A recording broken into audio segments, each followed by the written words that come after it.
Halo teman-teman kos-kosan, gimana kabar kalian? Baik-baik saja kan? Setelah sebelumnya Abdikos membahas detail Attack on Titan episode ke-78, berikutnya Abdikos akan melanjutkan ke Attack on Titan Final Season episode ke-79 atau episode keempat. Di episode ke-78, peperangan mencapai puncak hingga detik-detik Eren akan bersentuhan dengan Zeke. Gabi menembak leher Eren hingga kepalanya putus. Namun sebelum Eren kehilangan kesadaran setelah kepalanya dipenggal, Zeke berhasil menangkap kepala Eren sehingga keduanya berhasil masuk ke dunia Path detik-detik sebelum kematiannya. Di dunia Path inilah Eren yang semula jumawa karena sebagai pewaris Founding Titan dia merasa bisa memerintahkan Ymir di dunia Path, apalagi setelah melihat Zeke dirantai. Eren merasa sebagai raja di dunia Path, namun pada akhirnya Eren kecewa karena ternyata raja sebenarnya di dunia Path adalah mereka yang berdarah bangsawan, yang tidak lain adalah Zeke Yeager. Yap, Zeke hanya berpura-pura dirantai demi bisa membongkar niat Eren yang sebenarnya ketika bisa masuk ke dunia Path. Zeke sebenarnya saat itu bisa menyuruh Ymir untuk mengeuthanasia seluruh kaum Eldia.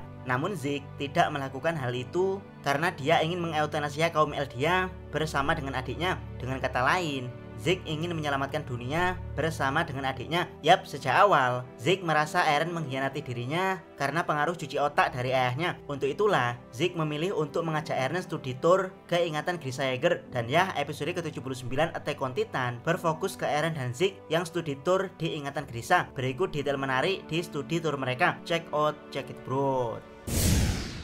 Pertama, tour Eren bayi. Tour dimulai dari kelahiran Eren, di mana terlihat Grisha begitu bahagia akan kelahiran Eren bayi. Namun Zeke yang pernah menjadi korban cuci otak ayahnya malah mengatakan kalau kebahagiaan yang saat itu ditunjukkan Grisha dengan kelahiran Eren adalah palsu. Thor kemudian berpindah ke Grisha yang berusaha mencari informasi tentang raja asli dalam dinding dengan memanfaatkan profesinya sebagai dokter. Dari sinilah Zeke mulai mencuci otak Eren kalau ayahnya begitu jahat karena rela melakukan apapun demi tujuan utamanya, yaitu restorasi Eldia. Tentunya keyakinan Zeke ini karena dulu Grisha tega mengorbankan Zeke demi membangkitkan kekaisaran Eldia. Bahkan Zeke menegaskan tindakan Grisha ini sangat berbahaya karena kalau sampai dia ketahuan, maka anak dan istrinya akan menjadi taruhannya. Seakan mengamini proses cuci otak dari Zeke, Eren mengatakan si ayah kurang ajar ini tega membuang anak dan istrinya. Zeke pun merasa bangga dengan tanggapan Eren karena dia merasa seolah-olah telah berhasil mencuci otak Eren agar mau membenci Grisha sama seperti dirinya. Kedua, tour proses pengungkapan identitas raja asli. Tour di ingatan Grisha terus berlanjut. Terlihat bagaimana Grisha menyayangi Eren dengan memberinya kebebasan, seperti hanya tertawa ketika Eren tidak mau makan dan hanya membuat mainan makanannya. Ibu Eren tentu marah akan hal ini, namun Grisha yang membebaskan apa yang dilakukan Eren hanya tersenyum, termasuk ketika Hannes yang seorang pemabuk menyodorkan alkohol pada Eren. Orang tua keras pasti akan langsung memarahi Hannes, namun Grisha malah senyum-senyum ketika Hannes mengajak Eren bermain dengan botol minumannya. Berikutnya, ingatan ketika Grisha mencuri sesuatu di rumah orang yang sebelumnya dia rawat. Orang ini kemungkinan ada hubungannya dengan raja asli karena di ingatan berikutnya Grisha bertemu dengan Kenny Ackerman yang tidak lain adalah pengawal pribadi sang raja. Dan ya, di ingatan berikutnya Grisha benar-benar telah menemukan gereja tempat raja dalam dinding mengadakan pertemuan atau memulai ritual. Namun saat akan hendak masuk ke gereja, Grisha mengurungkan niatnya dan memilih kembali ke keluarga yang dia sayangi di Paradis. Yap, kejadian perebutan Founding Titan memang masih beberapa tahun lagi. Jadi alasan Grisha tidak merebutnya saat itu karena dia lebih memilih keluarganya di Paradis daripada melanjutkan misi restorasi. Dari sinilah Zeke mulai ragu apakah Eren benar-benar dicuci otak oleh ayahnya. Namun ketika masuk ingatan berikutnya, di mana Grisha tetap menulis pesan restorasi di gudangnya, Zeke menyimpulkan kalau Grisha hanya menunda misi restorasinya, bukan membatalkannya. Menurut Zeke, sepertinya Grisha belajar dari kesalahan anak pertamanya yang terkesan terburu-buru untuk dipersiapkan melakukan restorasi. Ketiga, alasan Grisha mengetahui keberadaan Zeke di ingatannya. Meski Zeke berpikiran kalau Grisha lebih memilih anak keduanya daripada Zeke yang anak pertamanya, namun hal itu berbanding terbalik dengan Grisha yang masih menyimpan foto kenangannya bersama dengan Zeke dan Diana Fritz. Dari sinilah ada kejadian aneh di mana Grisha tiba-tiba terjaga dari tidurnya karena mengetahui Zeke ada di hadapannya. Bahkan yang dilihat Grisha benar-benar Zeke brewok yang ada di hadapannya. Eren sendiri juga terkejut akan hal ini, namun Grisa tiba-tiba sadar kalau dia hanya terjaga dari tidurnya meski hal tersebut terlihat sangat nyata. Nah, penjelasan dari fenomena ini adalah karena Attack Titan bisa melihat ingatan masa lalu dan masa depan. Jadi yang dilihat Grisa saat itu adalah sudut pandang dari ingatan masa depan Eren Yeager yang saat itu memang menghadap ke arah Zeke. Jadi intinya, di ingatan ini Grisa hanya bisa melihat Zeke tapi bukan Eren. Kecuali Grisa mau melihat cermin, maka dia akan bisa melihat Eren meski tidak bisa melihat Eren. Namun Grisa menyadari hawa-hawa kehadiran Eren di situ. Dari sinilah Eren yang menyadari bahwa Thor kali ini bisa mempengaruhi ingatan Grisa yang tahu akan keberadaannya, mulai berinisiatif untuk mengambil alih menjadi pemimpin Thor. Sementara Zeke yang tidak tahu kalau Attack Titan punya kekuatan untuk melihat masa depan, hanya menurut ketika kursi kepemimpinan Thor diambil alih oleh Eren. Keempat, Thor Eren usia 9 tahun. Di sini kita bisa melihat bagaimana Eren berteman dengan Armin terlebih dahulu daripada Mikasa. Zeke sendiri menyadari sesuatu setelah 9 tahun berkeliaran di ingatan Grisa. Ingat ya, waktu di dunia Path tidak berjalan sesuai dengan waktu di dunia nyata. Jadi waktu 9 tahun bisa jadi sangat cepat untuk ukuran Zeke dan Eren, atau bahkan sangat lambat untuk ukuran Ymir Fritz. Yap, setelah 9 tahun studi Thor di ingatan Grisa, Zeke menyadari kalau Eren sama sekali tidak pernah dicuci otak oleh ayahnya. Dari sini rasa penasaran Zeke berubah dari mencari alasan bagaimana Grisa mencuci otak Eren menjadi bagaimana Eren bisa mengkhianati dirinya. Yap, Zeke penasaran kenapa Eren menolak untuk mengakhiri peperangan selama ribuan tahun, padahal sudah ada solusi mengatasi peperangan dari Zeke, yaitu mengeuthanasia kaum Eldia. Thor pun berlanjut masih di Eren yang berusia 9 tahun. Kali ini kejadian di mana Eren membunuh para penculik Mikasa. Disinilah Eren memberi clue kenapa dia masih belum mau mengakhiri peperangan yang berlangsung ribuan tahun. Jawabannya adalah karena Eren punya pemikiran bahwa jika orang lain ingin mencuri kebebasannya, maka dia akan mencuri kebebasan mereka. Intinya Eren memberitahu ke Zeke kalau justru dialah yang menginginkan restorasi, bukan ayahnya. Jadi Eren menentang ayahnya yang menginginkan perdamaian dengan memberikan Eren kebebasan. Namun Zeke sama sekali tidak khawatir meski Eren mengungkapkan alasan dia yang sebenarnya, karena Zeke merasa dialah penguasa di dunia Path. Jadi apapun alasan Eren, pada akhirnya tujuan Zeke lah yang akan tercapai. Dia bisa melancarkan euthanasia kapanpun dia mau. Namun karena Zeke sayang pada Eren, jadi dia tidak akan meninggalkan Eren dan berniat menyelamatkan dunia secara bersama-sama.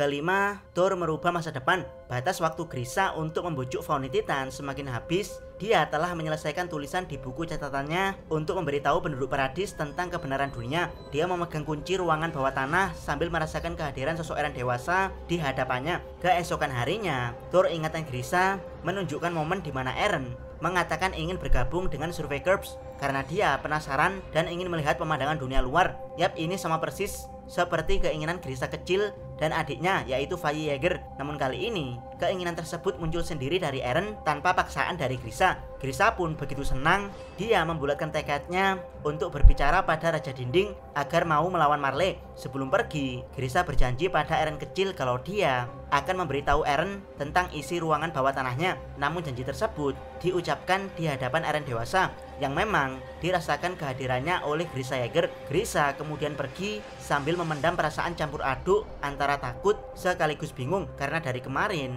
dia selalu merasakan hawa kehadiran Eren dewasa. Thor kemudian berpindah ke Grisa yang sepertinya mengetahui kalau dinding Maria telah diserang. Ini bisa dilihat dari burung-burung yang berterbangan di atasnya, pertanda sedang terjadi bencana di bagian luar dinding. Grisa pun secepat mungkin menuju gereja milik keluarga Riz, di mana dia memohon pada pewaris Fauni Titan agar menggunakan kekuatannya untuk membunuh seluruh Titan. Semua ini demi menyelamatkan anak dan istrinya dan demi menyelamatkan seluruh penduduk di Pulau Paradis. Ya, perkataan Grisa sama sekali tidak salah, alias kita melihat jalan pikiran Grisa yang sebenarnya. Jadi Grisa tidak ada niatan untuk merestorasi kaum Eldia. Saat ini yang terpenting di kehidupannya adalah bisa hidup tenang bersama anak istri di dalam dinding. Jadi dia sama sekali tidak meminta Fauni Titan untuk melawan Marley, apalagi menghancurkan dunia. Dia hanya ingin para Titan yang mulai masuk ke dalam dinding dimusnahkan agar anak dan istrinya selamat.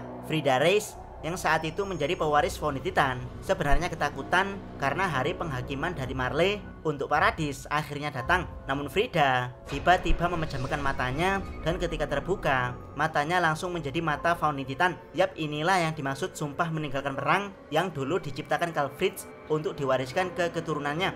Jadi yang saat ini berbicara bukanlah Frida, melainkan Karl Fritz. Dia mengungkapkan kalau hukuman dari Marley adalah bentuk penebusan dosa untuk kaum Eldia yang tidak boleh dihindari. Jadi ketika hari ini Marley menyerang Paradis, maka ini adalah hari penghakiman bagi penduduk Eldia untuk dimusnahkan dari dunia. Zeke tentu sangat setuju dengan apa yang dikatakan Frida garis miring Karl Fritz, karena memang tujuan ini sangat mirip dengan eutanasia Zeke. Tapi Zeke menyayangkan karena pada akhirnya seluruh keluarga Reese yang punya tujuan mulia ini pada akhirnya akan dibantai Grisha, dan ini sudah terjadi di garis waktu Attack on Titan, serta Eren pernah menceritakannya pada Zeke. Namun Grisha bukannya marah tapi tetap memohon pada Fountain Titan agar mau menyelamatkan anak dan istrinya. Grisha mengatakan ini sambil ketakutan. Sepertinya hawa keberadaan dari Eren dewasa semakin dirasakan mengerikan oleh Grisha. Disinilah Grisha kemudian mengungkapkan kekuatan sebenarnya dari Attack Titan yang tidak pernah menurut pada siapapun, selalu mencari kebebasan, dan yang terpenting adalah bisa melihat masa lalu dan masa depan. Zeke Yeager langsung kaget sekaligus bingung. Dia kemudian bertanya pada Eren maksud dari bisa melihat masa depan, namun Eren hanya diam tidak menjawab. Grisha kemudian mengungkapkan kalau saat ini keluarga kerajaan terikat sumpah meninggalkan perang sehingga kekuatan Fountain Titan tidak bisa digunakan sepenuhnya di sini. Dari sinilah Grisha membulatkan tekadnya untuk membantai seluruh keluarga kerajaan Paradis demi mengakhiri sumpah meninggalkan perang. Keluarga Reese panik dan lari. Namun ketika Grisha akan berubah menjadi Titan, tiba-tiba dia mengurungkan niatnya karena dia sama sekali tidak bisa membunuh manusia, apalagi anak-anak alias Grisha sebenarnya adalah seorang pengecut. Grisha pun tertunduk ketakutan. Zeke terkejut karena di timeline asli Attack on Titan, Grisha jelas-jelas telah berhasil merebut kekuatan Fountain Titan. Mustahil masa lalu bisa berubah. Keluarga Reese yang semula berniat kabur kembali untuk meminta Frida segera membunuh Grisha karena pria ini sangat berbahaya bagi kedamaian yang ada di Pulau Paradis. Dari sinilah Eren melakukan hal yang mengejutkan. Di dunia Path, Eren membentak Grisha melalui ingatannya. Dia meneguhkan hati Grisha yang lembek serta menegaskan misi aslinya, yaitu merestorasi kaum Eldia. Yap, demi melanjutkan tujuan para pendahulunya, demi Kruger, dendam harus dibalaskan, restorasi Eldia harus dilanjutkan. Grisha pun kemudian nekat menjadi Titan.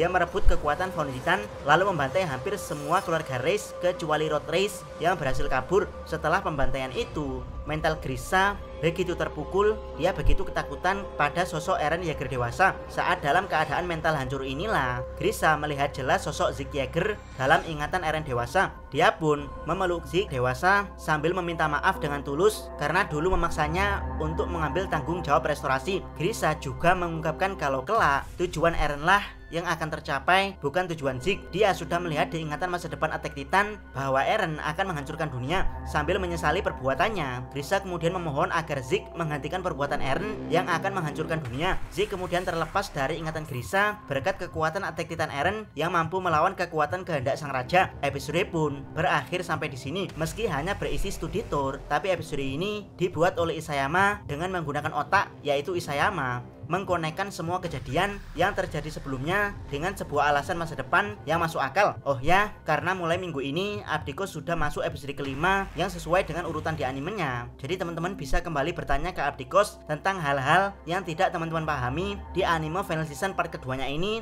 atau di Attack on Titan secara keseluruhan. Jangan lupa subscribe channel Otakos dan jangan lupa share video ini. Abdikos salam Mi.